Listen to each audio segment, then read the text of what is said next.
Hello and welcome into another episode of Preps to Pros. I'm Cooper Petagna, National Recruiting Analyst with 24/7 Sports, alongside the birthday boy, Andrew Ivins, covering the states of Florida and Georgia. And if you haven't subscribed yet, make sure you subscribe to the 24/7 Sports YouTube page. Everything you need to know from a college football recruiting landscape, all right there on the 24/7 Sports YouTube page. And Drew, we got a great show. And before we jump into it, I just want to run down what we have, a couple of topics in today's show, starting with the juice with Andrew Ivins, and then getting to college football recap, commitment-wise, everything that you've missed over the last week, and then talking a little fact or fiction in the state of Florida, whether or not Mario Cristobal and Billy Napier have had an impact of sorts in the recruiting landscape in the state of Florida, and then some final thoughts to end the show. But Drew, let's start with you in the Andrew Ivins juice. My man, you got the glasses all ready to go. But starting in the SEC West with a team that we really don't spend a lot of time talking about, that is the number 64 ranked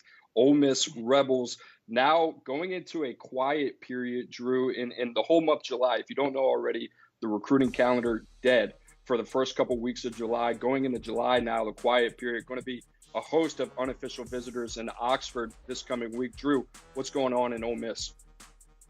Well, they're going to have a bunch of talent on campus. You know, Lane Kiffin, you look at them right now, 64 in the rankings. They're on the outside. I think there's a chance. I don't know if they're going to start to climb the assertion here over the next few weeks, but they're going to set the groundwork to get some big guys in the boat. Let's start at the top of the list. Aiden Williams, top 247 wide receiver from right there in Mississippi. Cooper, I know we saw him at the Future 50. This is a guy that has made plays every time I have seen him.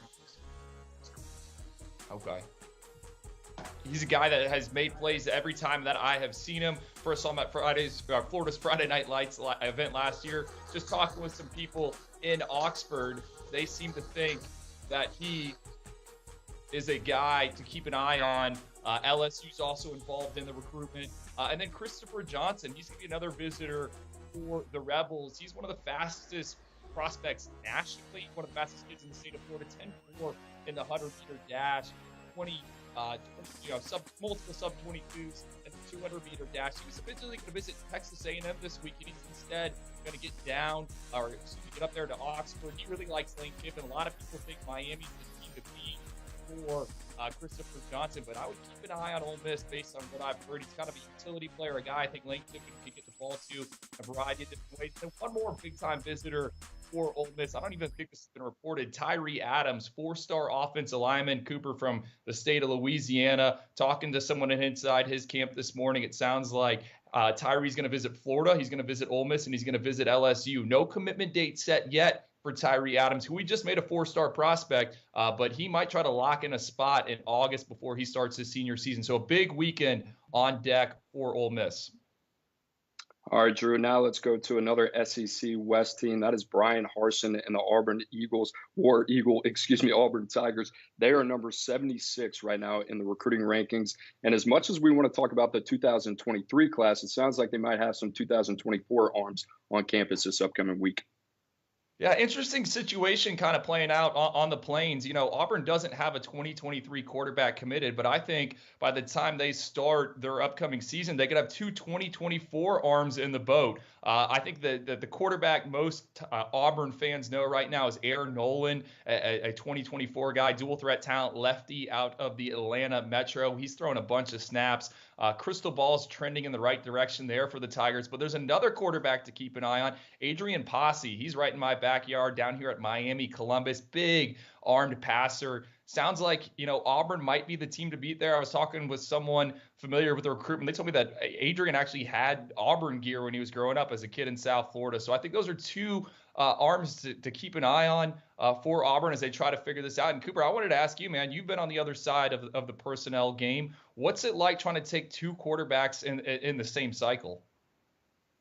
I think we've talked about this before, Andrew, but I think everybody in the building has to be singing the same song in terms when it comes down to taking two quarterbacks. So I think communication is key, especially when you're having dialogue with the prospect, their coach, the decision makers, everybody involved in that process. And I think, you know, we've seen that with Alabama before, obviously dating back all the way back to Mac Jones and Tua Tagovailoa, and even in this class with Eli Holstein and Dylan Lonergan. So you look at Auburn's quarterback situation where they are. Zach Calzada, a transfer from Texas A&M, and then you also have T.J. Finley, another transfer from LSU, and then Robbie Ashford from Oregon as well. So that is a transfer-heavy room. I know they like Holden Gariner as well, another guy that we had as a 4-star last year at 24/7 Sports, but a guy that played well in the spring game. So it's going to be interesting there. But Drew, I'm going to bounce it back to you on this one. We talked about Auburn, the number 76 ranked recruiting class right now. It's only July, so we'll see where they are in December. They made a late push last year, but perceptionally, Brian Harsin talked a little bit about it last week in Atlanta at SEC Media Days and talked about, hey, I'm still here. What do you think the perception is of Auburn right now with recruits on the recruiting trail?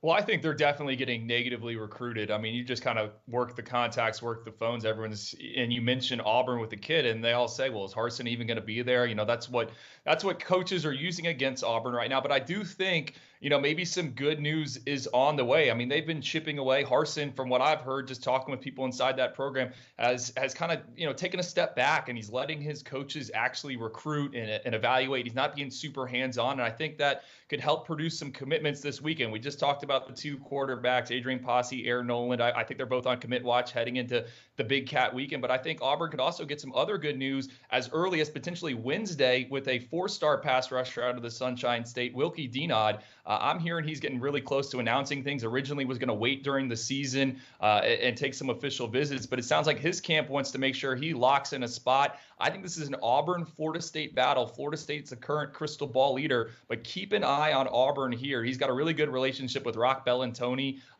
who's his position coach, very tied into South Florida. And I think this would be a nice, big get potentially for the Tigers, who are probably going to have 2 edge defenders drafted in the upcoming NFL draft. So, while there's a black smoke over Auburn, man, they still get some players. And I think Wilkie Denaud is a guy that would fit in excellent there in that Tiger front 7.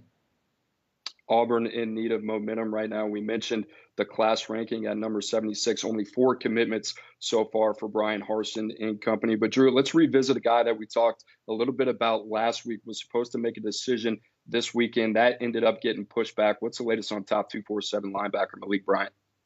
Yeah, man, this recruitment is one we'll probably not forget about. He was set to make it his announcement, and then we got some rumors and word that he was going to push things back, and then he ended up actually pushing it back. I thought Miami was in the driver's seat, but Florida has tightened the gap and they've made things interesting. And I think, NIL is playing a little bit of a factor here. And I think, Malik just needed some more time to think things over with his parents.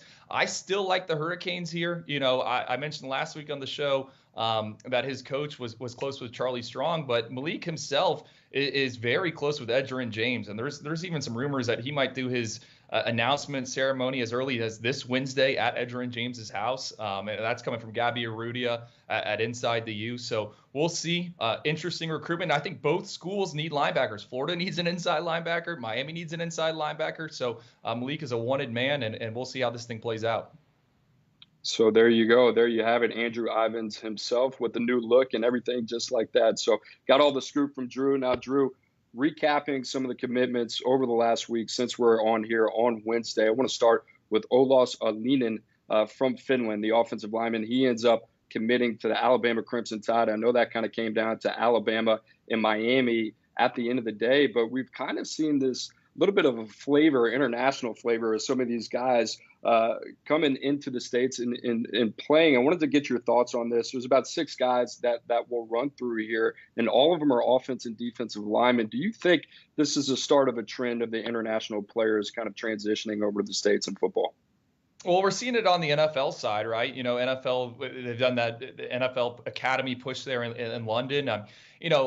I think it's going to stay. Clearwater Academy International, which is where Lucas Simmons is from. I mean, this is the second year in a row that they've had a big-time guy. Last year, it was Isaiah Hastings, defensive lineman that went to Alabama, who was originally from Canada. I think this is a trend we're going to continue to see. And all these guys have unique backgrounds. Lucas Simmons played floorball. Olas Alinen, he was a hockey player there in Finland. All these guys did different multi-sports, and I think that allows them to move well. My question question to you when I started thinking about this, and obviously Alabama is going to get what Alabama wants with Olas, but you always bring up the Pac-12, right? What happens? Could you see more Pac-12 teams kind of targeting some of these international guys with the bigger frames that are making the move across the pond? Well, I think so. And, I've been doing a little bit of research and some digging on the top 247. And the one thing that sticks out to me, no players from the state of California in the top 247 on the offense or defensive line. So, when you look at that and you talk about it, Oregon State with Thomas Collins from Sweden, I think that kind of sticks out in terms of having to go identify and evaluate and find these bigger bodies that, maybe there's a little bit steeper of a learning curve when they come over from across the pond to the States, but you're really just looking for that foundational athleticism and pieces that you can develop at the next level. And I think if you're on the West Coast right now, I mean, that's such a premium position on the offense and defensive line. So absolutely, anywhere you can find those guys, even if it's internationally, I think you have to open your mind to that. So that's going to be interesting to kind of see how that unfolds. But Drew, let's get to the University of Georgia right now. Big couple days for them. They add top 247 offensive lineman Kelton Smith from Carver. He played with Alabama signee Elijah Pritchard last year. It sounds like he's going to move inside, but also they added another guy, top 247 safety Joe Noel Aguero, and a guy that we got to see at Future 50. Drew, what are your thoughts? I know we talked a lot about our favorite position halls. Georgia was right there at linebacker. With what they've done with C.J. Allen, Raylan Wilson, and Troy Bowles. What does this addition mean to Georgia with Joe Noel Aguero? Well, it means that this is the 23rd blue chip prospect on the defensive side of the ball that's committed to Georgia in the past 2 recruiting cycles, which is just insane because they're not done. I mean, I was putting together my show notes, and I'll show you this, Cooper. I was starting to sketch out like a 2 deep for Georgia, and it's just loaded with studs, with 5 stars. I got it right here. I mean, the rich get richer. I mean, this is an NFL front. We keep saying it, and Aguero, to me, he's one of my favorite prospects in the back 7 in this class. I'll never forget when he was at IMG Academy last year in the spring game. He gets run over by a running back on a run that gets bounced outside. Next snap, instead of kind of shying away, he comes right up in the hole and absolutely, it was a battering ram of a player. So this is another get. I don't know where Georgia's going to use him, but we keep saying that about all these guys. I think they're just going to figure it out and just put them all out there and they'll all make the NFL. I mean, I don't know. It's just impressive what Georgia continues to do on the defensive side of the ball. 7 5-star prospects the past 2 cycles, 23 blue chip prospects, meaning 4 or 5 stars on that defense.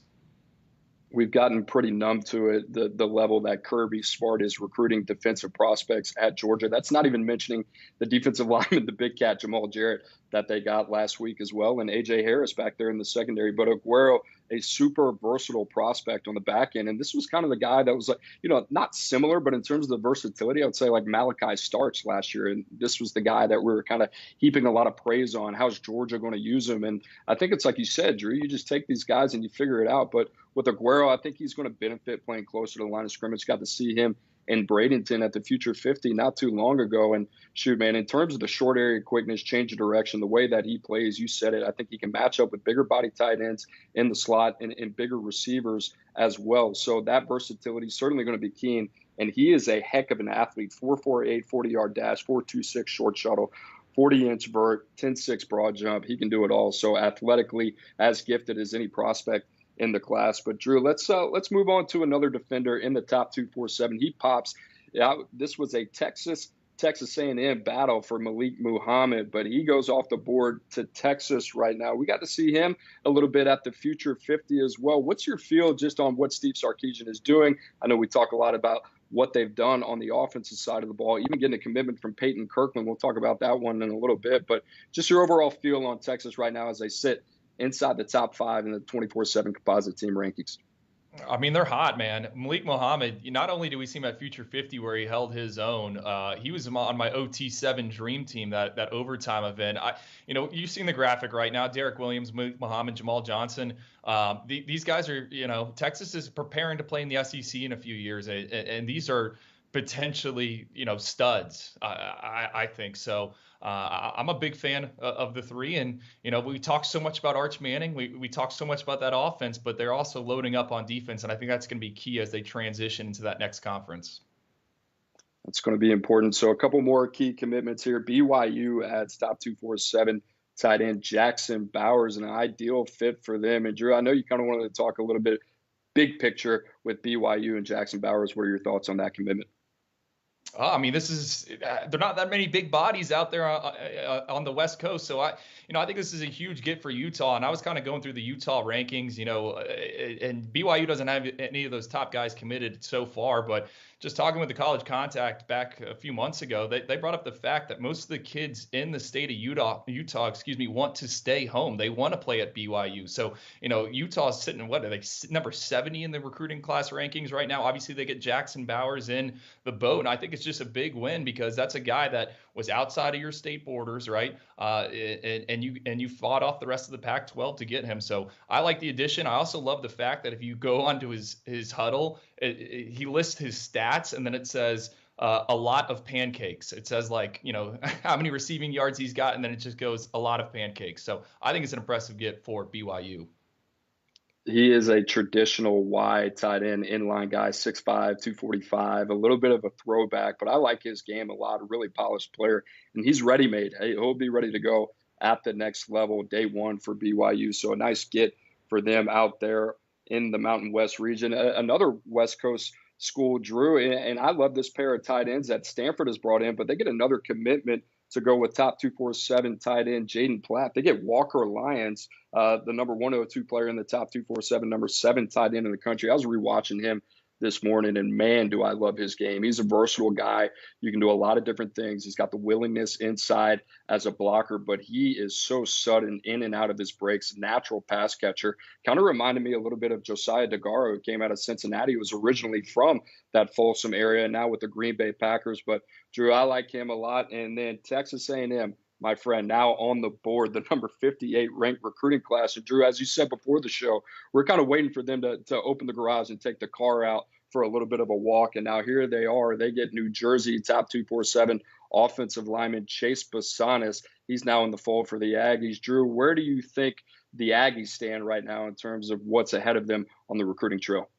Well, they're also doing a cookout this upcoming weekend, and I was going through some old notes, and last year Texas A&M, they had a big cookout at that last week of July, and that kind of really got things going for them in that epic 2022 class. I think the most notable thing with Texas A&M right now is Austin Novosad, the quarterback. It sounds like he's going to visit. I think Steve Wiltfong of 24/7 Sports, he reported that. Obviously, Texas A&M, had got all that talent last year, but they still need a quarterback after Eli Holstein decommits, and Novosad's a guy with ties to the program. I was also going down their targets list, and there's still some big fish out there. Do I think Texas A&M is going to finish the top 5 class this year? Probably not. Doesn't seem like they have the bullets, but they put that car into drive, and I think they're going to make a run up the rankings here. And they almost feel like they have that Alabama to them, like they can go in and win a recruitment because they got that national brand behind them right now. So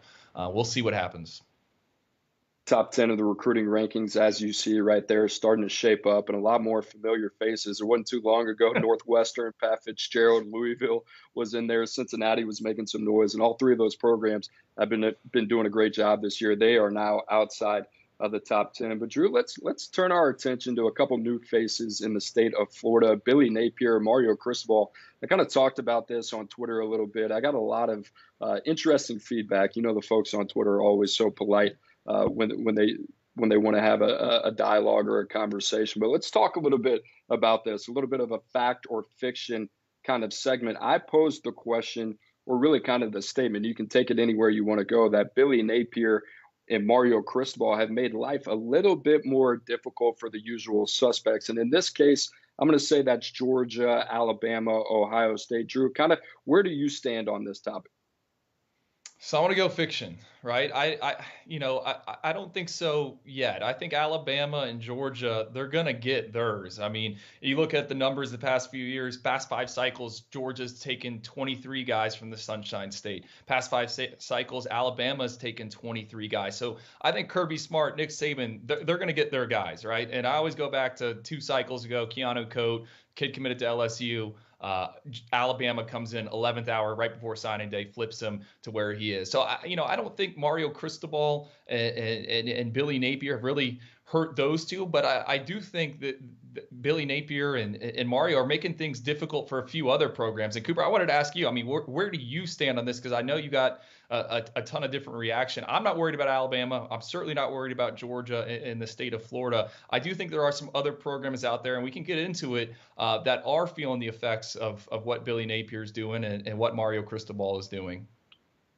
I agree. I'm going to walk back my statement a little bit. I'm going to say this is fiction as well in terms of, those teams at the top. You talk about Ohio State, Georgia, Alabama. I don't really, those three to me haven't been impacted by Mario Cristobal or Billy Napier. That's not to say at some point they won't, right? So like Cormani McClain, the number 4 player and the number 1 defender in the top 247. That's another guy right now that's shaping up to be a Florida Alabama battle. Miami is also in there as well. So I think some of these top prospects you'll start to see as we go on, and especially once we get a feel for what the on-field product is going to look like for Billy Napier and Mario Cristobal. I think some of these recruitments will be tighter, but I want to start with Florida. 5 of the 6 players that they have committed in the top 247 are from the state of Florida. Now, none of them are ranked higher than Marcus Stokes. Really at number 154. He's the number 31 player in Florida. But in terms of the depth of talent that Florida's been able to bring in, you look at some of these names on the screen: Stokes, Whitmore, Wilson, Gavin Hill, Drew, a lot of these guys that we like a lot. And I think you said it. I think it's a lot of these 1B programs, typically in the SEC and the ACC, that have had a lot more success in the past. You think about LSU, you think about Texas A&M, even last year, the success Texas A&M had in Auburn, and Clemson, not one player ranked in the top 24/7, even though they have 2 4-stars from the state of Florida. So it's been interesting to kind of see the way Florida has recruited the state, and although they haven't been able to pull some of the top tier guys in the state, I think they've done a really good job in terms of addressing the foundation of their class. But Drew, I kind of want to go to Miami here a little bit, right? Because 6 of the 8 commitments that they have in the top 247 are from the state of Florida, but 3 of the 6 from the state of Florida are IMG transplants, right? So that's Jaden Wayne, Francis Malagoa, and Riley Williams. I thought this was an interesting question. I think this gets tossed around a lot, but IMG, do you consider that a state of Florida resident, or would you say that these guys are guys that are just more transplants? I don't count them. And me and Bud Elliott have had conversations about this a bunch. Kind of the rule of thumb at IMG Academy is a kid will transfer in from out of state, and normally they'll go to college somewhere back home towards that region. I'm not saying it always lines up. Hey, the kid's from Texas, so he's going to go back and he's going to go to Texas or Texas A&M. But usually, in most cases, when a kid transfers into IMG Academy, they're going back home for college. So, I think we're probably going to get some pushback for saying that Mario Cristobal hasn't made things difficult for Nick Saban and Kirby Smart. And I want to kind of, not hedge, but explain myself a little bit more here. Mario Cristobal, most of the guys he's got right now are guys he was recruiting to Oregon, right? We haven't really seen him have a chance to go through a full recruiting cycle down in South Florida and go after and get a guy. One guy I think will be an interesting case study in terms of what happens is Damon Wilson, the top 247 edge rusher who has a chance to stay as a 5-star. His recruitment, we talked about it on the show, I think it was last week. His recruitment's still in the initial stages. Miami's in the top 5, Texas is in there, but Alabama and Georgia are there. And I want to know, can Miami go head to head with those 2 programs and get a big time pass rusher from out of the, right, not essentially in the backyard, but right there. So that's just kind of my feeling when it comes to Miami and what they're doing. Mario's doing a great job, but he's already been recruiting most of these kids for a long time. If there's one thing that I'm learning on the trail right now that I already knew before from working with Mario Cristobal is this is not the guy that you want to be in a head-to-head battle with in terms of his ability to close. I think he's shown that he is a very strong closer and one of the best in the country. And as we see these battles kind of develop, whether that be with Nick Saban or Kirby Smart, it's going to be really interesting to see how Mario Cristobal finishes this class in Miami. But Drew, let's talk about the last school in the state of Florida, Florida State. Kind of looking at the stat sheet there and what they have committed. 3 of the 5 guys that they have in the top 247 are from the state of Florida. But you take away offensive coordinator and offensive line coach Alex Atkins and the job that he's been able to do in Tallahassee. You got Lucas Simmons. You also have Roderick Kearney there as well. You only have one commit, and that's Lamont Green, who's a legacy of Florida State. So, Drew, is this sustainable for Mike Norvell at this level to be recruiting some of the top players from the state of Florida this way, in your opinion? I think they need to get a little bit more active in South Florida. I think they're also trying to do that. 2 straight years in a row, Mike Norvell and his staff have flown down to Miami and been at FIU. And I know that really has irked, both coaches at Miami, whether that was Manny Diaz or Mario Cristobal, that FIU opened the doors for him. Look, we've talked so much at length about Mike Norvell and his tenure, and he's got to win games and all that stuff. And I still think it's impressive what they've done in the recruiting class so far. I think you would like to see a little bit more in-state guys. But Florida State's also had a ton of success with transfers. I think you got to save some numbers for transfers. I also think you got to get the right guys committed. I mean, they don't want to get burned again like they did with Travis Hunter. And I'll also point out this, in 2023, it might not seem like they have a bunch of local kids, but look in 2024, the class of 2024, Florida State right now has the number 3 group, right? That group is headlined by 5-star running back Cam Davis, who is right across the border in Albany, Georgia, and they got some other local guys committed in there. So I think FSU continues to chip away. I mean, the big thing for them is going to be winning games, and I'm sure people are tired of me saying that, but they got some momentum right now with Simmons and Kearney in the boat. We'll see what happens. Potentially Brock Glenn, the quarterback's in play, and then Florida State's also having a big recruiting event this weekend. They're going to have a bunch of guys on campus. Keaton Kirkland, a defensive back, 2 other guys, blue chippers that FSU's in play for, Ruben Bain, Damari Brown, top 247 prospects. I think if Florida State wins some games, those guys are going to show up for official visits. I got my eyes on Auburn and Florida State. You kind of talked about 2 programs with kind of tumultuous off seasons, and but credit to Brian Harsin in the way that he kind of approached a lot of the questions in the off season, even as recently as this past week. But you talk about 2 programs that have definitely been impacted by, I think, off seasons that, they kind of were the 2 teams kind of getting a lot of the attention for negative headlines. And, the recruiting trail, you're talking about a team, one that's at number 76 in Auburn, and another one that right now is inside the top 50 in Florida State at number 43. So to me, I think when you start to take a deeper dive at recruiting in some of these classes, if I'm an Auburn fan or if I'm a Florida State fan, or more so, if I'm Brian Harsin or Mike Norvell, I'm a little bit concerned right now with the level of impact in recruiting, or the lack of impact in recruiting right now, and whether or not that's going to be enough to kind of get you into next season if the results are kind of 50-50 on the field. So we'll see about that. But Drew, final thoughts for today as we wind down today's show. I want to start with LSU and Brian Kelly. There's a lot of conversation around LSU and Brian Kelly, his culture fit, what that would look like. A lot of good conversation surrounding him from this past week in Atlanta at SEC Media Days. But you talk about a coach right now, as we take a step back in the month of July, 9 of their 16 commitments are in the top 247. That is only trailing Notre Dame, Ohio State, and Georgia. So, you look at the job that they've done, and Drew, me and you talk about this all the time when it comes to roster building in 1 through 25 and why that's important. And, Ed Orgeron got a lot of credit for the type of recruiter that he was when he was in Baton Rouge, and certainly a guy that could close on some of the best prospects in the country. But I have to give credit to Brian Kelly and the job that they've done. And some of these other guys, even outside the top 247, you talk about linebacker Whit Weeks, who was a Georgia legacy, who was also high on Georgia's board. Defensive back Jeremiah Hughes from Bishop Gorman in Las Vegas. I think a guy that's going to continue to rise for us, a versatile long defender, offensive tackle Paul Mupinga from Buford, and running back Trey Holly down there in Louisiana. So you look at the quality of players that LSU has taken and what they're doing. To me, when you're looking at a commit list, what you want to see is a vision. What you want to see is an identity. And you look at LSU and what they've done so far.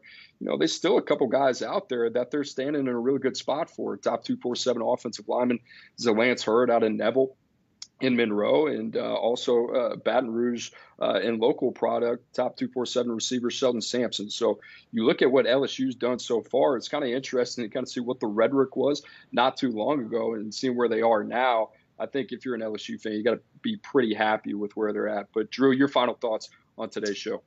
I'm sticking in the SEC, right? We don't talk a lot about Missouri football. We don't talk a lot about Missouri recruiting, but there are a lot of people that listen to this show that their school is at some point going to play Missouri here in the near future. And my final thought is look out for the Tigers on offense. I think Missouri got some really, really good news last week that flew under the national radar. Sam Horn, top 247 quarterback. He didn't get drafted and selected in the MLB draft. So he's going to go to school in Columbia. And I think that's huge because Luther Burden, the former 5-star wide receiver who signed with Missouri, already on campus, was the star of the spring game. By all accounts, anyone you talk to inside that program, they think this guy's going to be an absolute stud. They just need someone to get him the ball. And I think Sam Horn could be that guy. And Sam Horn also got another weapon committed, Joshua Manning. He picked the Tigers over the weekend. I know some of our guys, Gabe Brooks, he's a huge fan of this. I think we moved him to 4 stars. And I saw one of Missouri's coaches tweeting out, hey, the best players in Missouri stay in Missouri. So there you got it, right? Joshua Manning, Marquise Johnson. I mean, they got some dudes at receiver. So if you are a fan of someone in the SEC, that noon kickoff against Missouri might be a little bit more difficult down the line. Or if you're, a big gambler, maybe you take the over anytime Sam Horn and these receivers come to town. I think if you're looking for a Xavier Worthy type year one impact, I think Luther Burden is a safe bet, a guy that you can put your money on. We loved him throughout the evaluation process and certainly a guy who's impressed all the way through and already turning heads at Missouri. But guys, I appreciate you joining us. And once again, if you have not subscribed to the 24/7 Sports YouTube page, make sure you do that right now. Also, give us a like as well. We appreciate you guys stopping by as always. And for Andrew Ivins, I'm Cooper Petagna, and we'll see you on Wednesday at 2 p.m. Thanks a lot.